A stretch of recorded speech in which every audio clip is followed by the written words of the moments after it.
is Chris with Bottom View Farms. It has been a very long time since I made a video, but I just wanted to show you a quick little sneak peek of half of the garden. As you can see, I am very pregnant, and it has been a very slow process for me this year. I'm at the mercy of a lot of people's help, and thankfully they are kind enough to oblige. My boyfriend has been extremely helpful this year. He does all the mowing, and he does most of the hauling, and he helps me plant because it is really hard to get up and down. Anyway, I am going to show you what we've got going on the far set, because it's a lot farther along than the other side. Had to put chicken wire up this year because the chickens are being bad. They are bad. But anyway, over here on this side of the trellis, let's see if we can get you. I've got Sharon Tay's melons, just like I had last year in this spot. They are a little French cantaloupe. They get slightly larger than a softball-sized melon, and they have a nice mild flavor. The outside is like whitish gray with like grayish green stripes. They're really lovely. And then over here, let's see, I have Noir de Carmes, which is another little French cantaloupe. But they are black, nearly black, so dark green that they are practically black until they ripen, and it's like the day of. It's really cool, actually. They will turn, they'll start to turn the day before. They'll get kind of like yellow blotches all over it, and then the next day it'll be all golden yellow and orange, and that is like primo ripeness. It will not keep very long, but it is so delicious. You gotta do it. You gotta do it one time. And then over here, we've got a cattle panel trellis.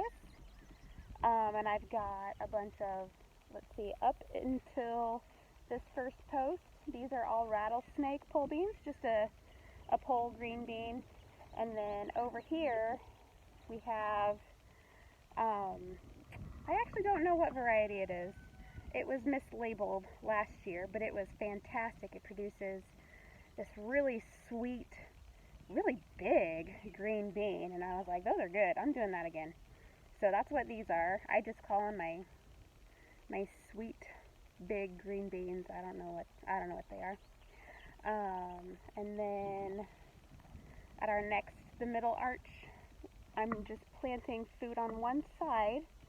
These are going to be Kajari melons. On the other side, we have a rose planted. We had lost a baby before this pregnancy, and as a memorial, we planted this rose, and so this is going to be just a little flower bed memorial for the baby. And so I didn't want to plant any food here, you know. So that's going to be all rose, hopefully, as the season goes on, and as the years go on, hopefully it'll just kind of take over this trellis and be beautiful and fragrant and a nice little memorial place, you know. And so I'm going to come back down here again and show you the tomatoes.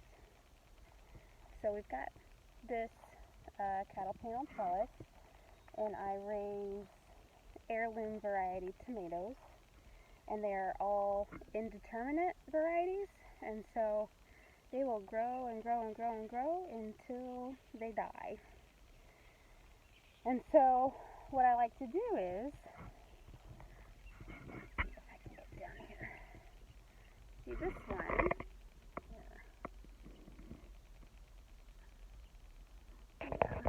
This is a boxcar willy.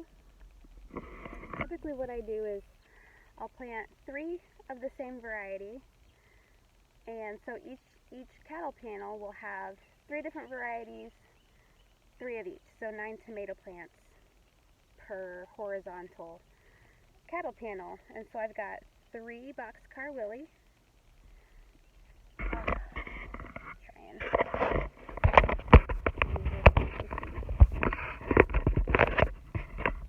silly. If I can't tell what you can. We've got 3 boxcar Willie, and then we've got 3 black Crim, and then 3 lucid gem. There's our rows. And then on the next cattle panel, we've got these first 3 are Abe Lincolns, which we had some rabbit damage there. The next 3 are climbing triple crop. They're also known as Italian tomato trees, which I think this one might have had some mold damage to its roots, so I might need to replant that one. So 3 climbing triple crops, and then 3 Berkeley tie-dye heart. And this side of this trellis is the same as last year. We're doing Armenian white cucumbers over here, which I'm going to thin these down to 2, all of them. All the arch trellises will just have 1 plant on this side, 1 plant on that side. Yeah? Sure. You're welcome. Love you, babe. Over here I have not brought any compost in yet, but this will be either Kajari melons or Jenny Lind. I haven't decided yet. Jenny Lind are my favorites,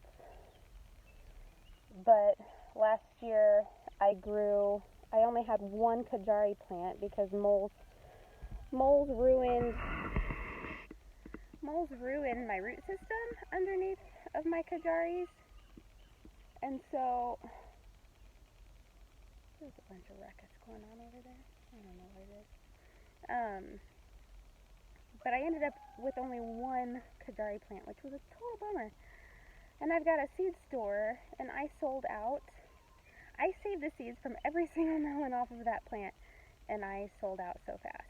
So, I really want to have more Kajari plants. I mean, I do love the melons. They're delicious. But Jenny Lind is my favorite. So I'm definitely going to have a lot of both of those this year. Okay, back to tomatoes. So, down here, we've got, let me think.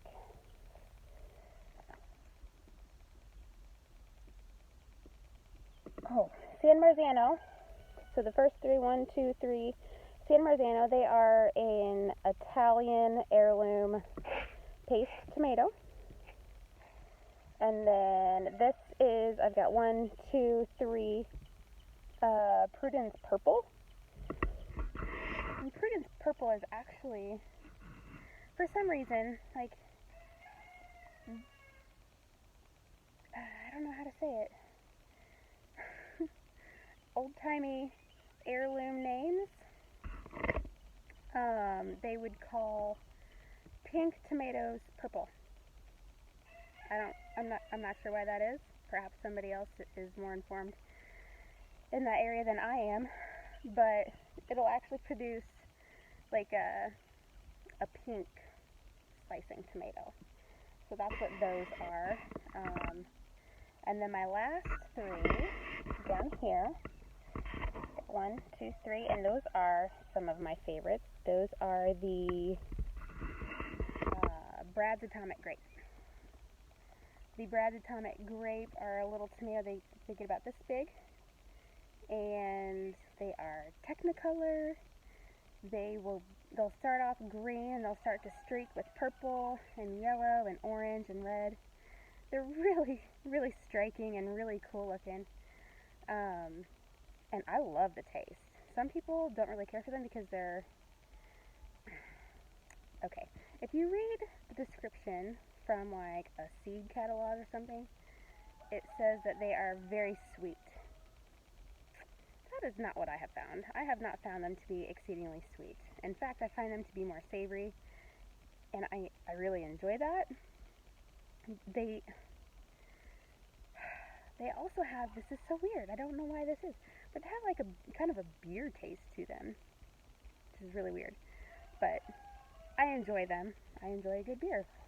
Highly recommend you try them if you ever get the chance to get some seeds or buy a plant, which I have some for sale. They are really fun to grow, not super prolific in my experience, but they're worth the spot in the garden in my opinion. And then at this last arched trellis, this is where I've got my first Kajari melons started. So on the other side, we're going to be doing we're going to do at least a whole nother row of tomatoes, which I have a lot planted already, but rabbits got in here and chickens got in here, and down there, just down there, ruined a whole bunch of them. Over half of them got stripped of all of their foliage, and I'm not happy about that. And I still have a lot of work to do in here. It needs mowed again. I only have one strip of tomatoes mulched, which what I like to do is each year bring in compost. So like, let's see if you can see over here the beans. The beans have been composted, and then I plant, and then when the plants get well established, then I do what I did over here to the tomatoes, and I mulch them. And that really helps keep the weeds down, and it helps keep the moisture in, and it keeps the ground nice and soft. It's great for the beneficial insects. It keeps a healthy supply of worms readily available in the soil, which is really, really great. But until you get that mulch down, the weeding doesn't stop. And so it seems like every time I come to the farm, I've got to do a little bit of weeding until I get this mulching done. A lot of people are just like, well, why don't you just spray it? That'd be so much easier. Well, that would defeat the purpose. I want an organic garden. I want a naturally raised garden.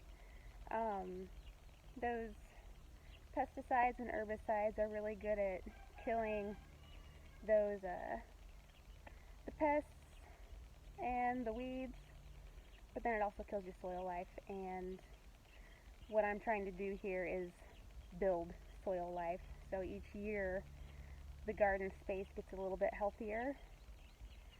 It always comes with a lot of work on the front end, and I'm really thankful to have a sweet man that is willing to help me because he knows how much it means to me. And so it's hot, holy cow. So we're just getting this in baby steps. As of today, I've got 11 days until my due date, so I am running out of time. So I'm going to wrap this video up. If you have any questions, or you wanna know something else, shoot me a comment, shoot me a message, and let me know. Until then, y'all have a good day. Thanks for tuning in, and I'll see you next time.